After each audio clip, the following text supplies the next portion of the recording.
Assalamualaikum warahmatullahi wabarakatuh. Bagaimana anak-anak kabarnya hari ini? Mudah-mudahan selalu sehat. Hari ini kita akan belajar bab 3, yaitu tentang transformasi. Anak-anak, setelah kalian mendengar kata transformasi, mungkin kalian langsung ingat tentang sebuah film yang berjudul Transformer.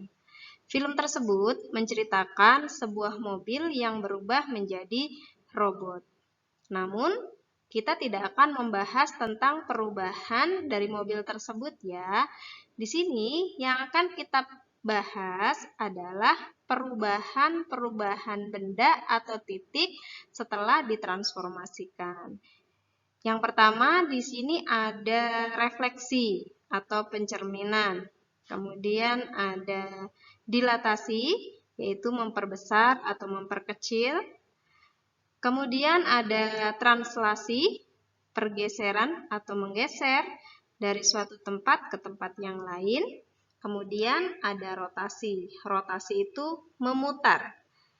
Memutarnya bisa 90 derajat, 180 derajat, atau 360 derajat. Untuk lebih memahaminya, akan Ibu jelaskan satu persatu.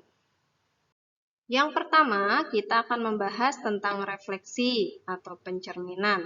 Untuk refleksi, sifatnya sama dengan cermin, yaitu bayangannya sama, namun letaknya berkebalikan. Contohnya kalau kita bercermin, itu tangan kanan menjadi tangan kiri di cermin dan tangan kiri menjadi tangan kanan. Jadi letaknya berkebalikan. Nah, di sini ada sifat-sifat dari refleksi. Sifat yang pertama, jika ada sebuah titik A sama dengan X, Y, direfleksikan terhadap sumbu X, maka akan memiliki bayangan A aksen sama dengan X, min Y. Yang kedua, jika titik tersebut direfleksikan terhadap sumbu Y, maka akan menghasilkan bayangan A aksen sama dengan min Y, X. Sifat yang ketiga, jika direfleksikan terhadap titik asal O 0,0 akan memiliki bayangan A aksen sama dengan min X, min Y. Yang keempat, jika direfleksikan terhadap garis Y sama dengan min X akan memiliki bayangan A aksen sama dengan min Y, min X. Yang kelima, jika direfleksikan terhadap garis X sama dengan H, akan memiliki bayangan A aksen sama dengan 2 dikali H dikurangi dengan X, Y. Sifat yang keenam, jika direfleksikan terhadap garis Y sama dengan K, akan memiliki bayangan A aksen sama dengan X, 2 dikali K dikurangi dengan Y. Untuk lebih memahami sifat-sifat yang tadi sudah kita bahas, mari kita perhatikan contoh berikut. Contoh yang pertama, bayangan dari titik B yang memiliki koordinat 2,5 jika direfleksikan dengan sumbu X, garis Y sama dengan X dan garis X sama dengan 3 adalah. Untuk menjawab soal ini, perhatikan langkah-langkah berikut. Yang pertama, diketahui titik B mempunyai koordinat 2,5. Maka, nilai X sama dengan 2 dan nilai Y sama dengan min 5. Refleksi titik B terhadap sumbu X memiliki bayangan B aksen sama dengan X, min Y. Sehingga B aksennya 2,5. Sedangkan refleksi titik B terhadap garis Y sama dengan X memiliki bayangan B aksen sama dengan Y, X.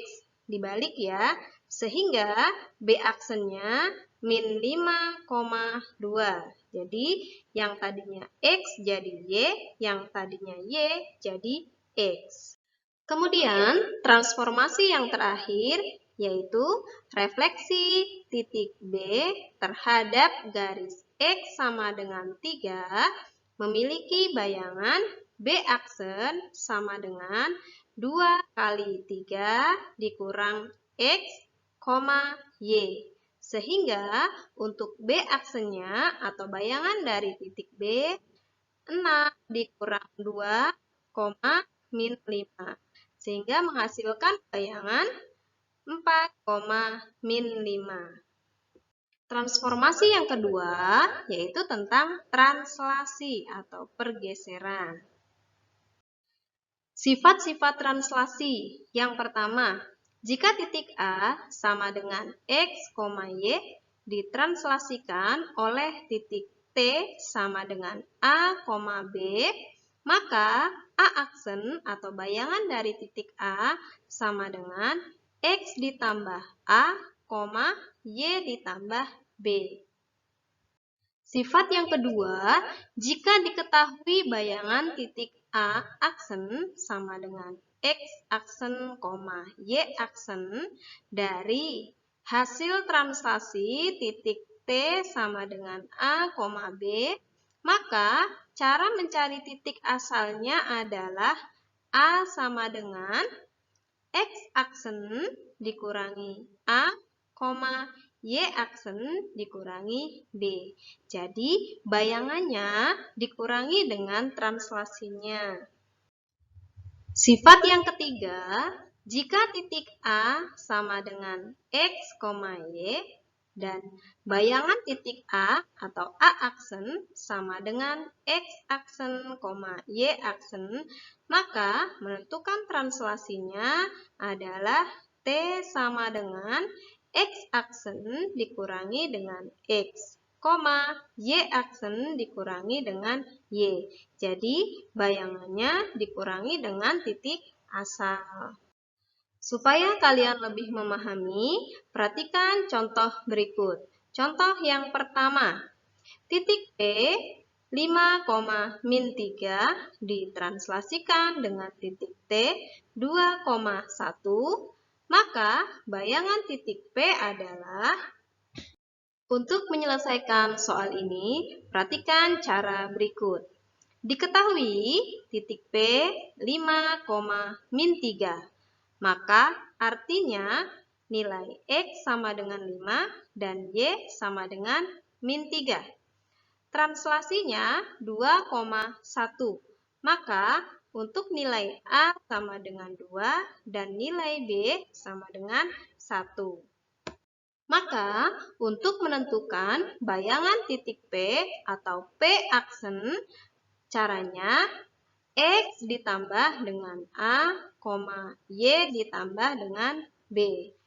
Untuk P aksennya sama dengan 5 ditambah 2, min 3 ditambah 1. Sehingga P aksennya atau bayangan dari P sama dengan 7, min 2. Jadi anak-anak, untuk translasi ini titiknya tinggal ditambah dengan translasinya. Yang X ditambahkan dengan X, kemudian yang Y ditambahkan dengan yang Y. Contoh yang kedua, translasi T memetakan titik D min 4,2 ke titik D aksen atau bayangan dari D min 1,6.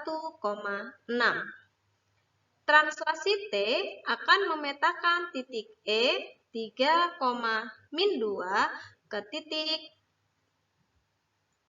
Perhatikan cara penyelesaiannya. Untuk soal ini berarti diketahui titik asal dan titik bayangan. Di sini kita diminta untuk menentukan translasinya berapa. Setelah ketemu translasi, baru kita mentranslasikan titik E. Oke, mari kita kerjakan. Diketahui D atau titik asal sama dengan min 4,2. Maka artinya X sama dengan min 4 dan Y sama dengan 2. Kemudian D aksen atau bayangan dari D min 1,6.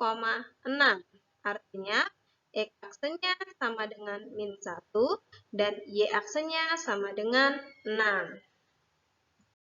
Sehingga untuk menentukan translasinya di sini X aksen dikurangi dengan X, Y aksen dikurangi dengan Y.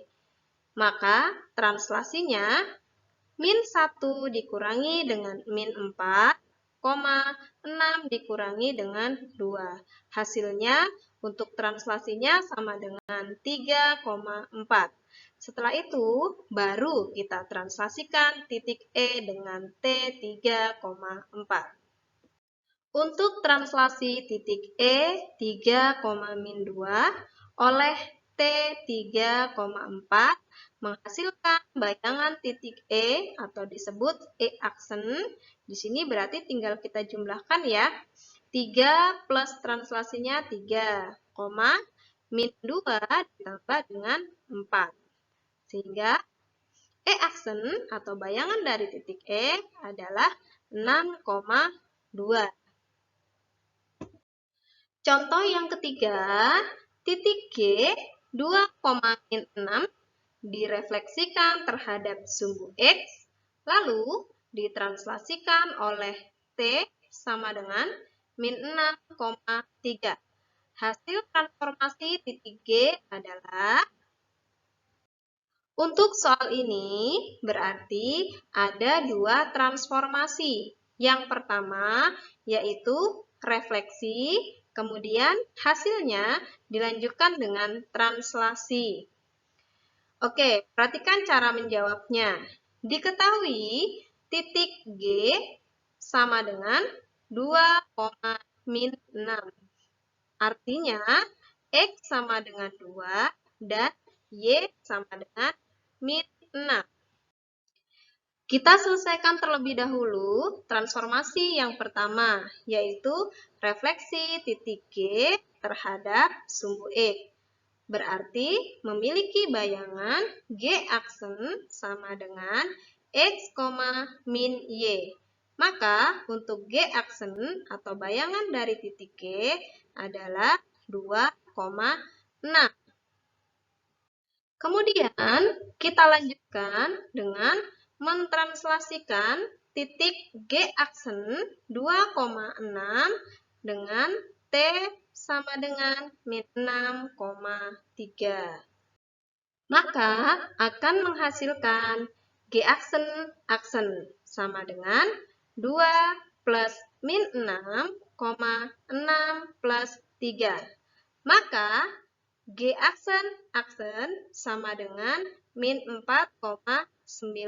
Jadi anak-anak, bayangan titik G setelah direfleksikan terhadap sumbu X, kemudian dilanjutkan dengan translasi oleh titik T sama dengan min 6,3, menghasilkan bayangan min 4,9.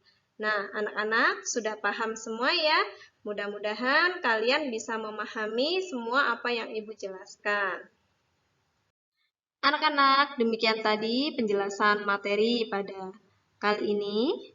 Mudah-mudahan bermanfaat bagi kita semua. Dan mudah-mudahan bisa membantu kalian untuk daring di rumah. Tetap semangat, jangan lupa jaga kesehatan. Terima kasih, alhamdulillah, jazakumullahu khairan. Wassalamualaikum warahmatullahi wabarakatuh.